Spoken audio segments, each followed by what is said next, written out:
جب ہی تو آپ سنتے ہیں کہ اگر کوئی شخص صبح کو سورہ یاسین پڑھ لے یا صبح کو آیت الکرسی پڑھ لے یا صبح کے شروع میں 3 بار سورہ فاتحہ 3 بار آیت الکرسی اور 3 بار آخری تینوں قل پڑھ لے اس کو موت نہیں آئے گی۔ تو جب یہ بات غالباً مولانا عبد الحی رحمۃ اللہ علیہ نے بتائی اپنے بیان میں تو ایک کہنے لگا حضرت دنیا میں تو پھر کوئی مرے گا ہی نہیں۔ فرمایا جس دن مرنا ہوگا اللہ اس دن بھلا بھی دے گا، صبح پڑھنا ہی بھول جائے گا۔ اب اس کے پڑھنے کا فائدہ کیا ہے؟ فائدہ یہ کہ ڈپریشن کا مریض، نفسیاتی مریض یا ٹینشن کا مریض، یہ اس کو تسلی ہے۔ اگر جو ہر وقت ڈرتا رہتا ہے یار مارا نہ جاؤں، باہر نکلوں گا قتل نہ ہو جاؤں، یار ناگن چورنگی جمعہ پڑھنے جاؤں گا کہیں ٹارگٹ نہ ہو جاؤں، یار یہاں جاؤں گا فاروقی صاحب سے ہاتھ میں لاؤں گا کہیں واپسی پہ مجھے مار نہ دیے، اس قسم کے جو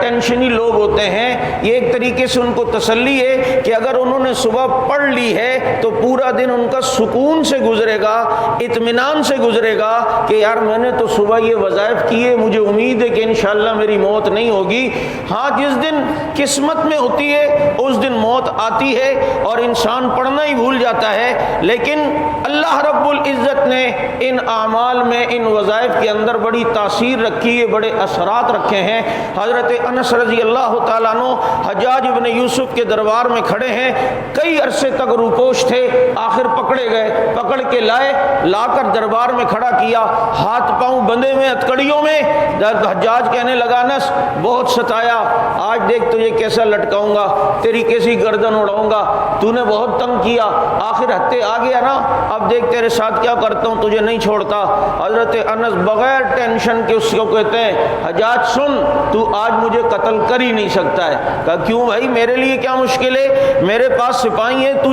زنجیروں میں جکڑا ہوا ہے، تجھے قتل کرنا کیا مشکل ہے؟ تو حضرت انس کہتے ہیں میں نے اپنے نبی سے ایک دعا سیکھی ہے اور وہ دعا جو صبح کو پڑھ لے اس دن اسے کوئی بھی نقصان نہیں پہنچا سکتا، اور اللہ کا شکر ہے آج فجر کے بعد میں وہ دعا پڑھ چکا ہوں۔ یہ بات جیسے ہی کی حجاج نے کہا اس کی ہتکڑیاں کھول دو، جلدی سے کھول کے رہا کرو۔ جب رہا کیا ساتھ کے چمچوں نے پوچھا یہ کیا بات ہوئی، ایک بندہ اتنی مشکل سے پکڑا گیا اور اتنے سے جملے پہ آپ نے اس کو چھوڑ دیا۔ حجاج کہتا ہے تمہیں کیا پتا، میں نے انس کے دونوں کندھوں پہ شیر بیٹھے ہوئے دیکھے، اگر میں تھوڑی دیر کرتا وہ مجھ پر حملہ کر کے چیر پھاڑ کے رکھ دیتے۔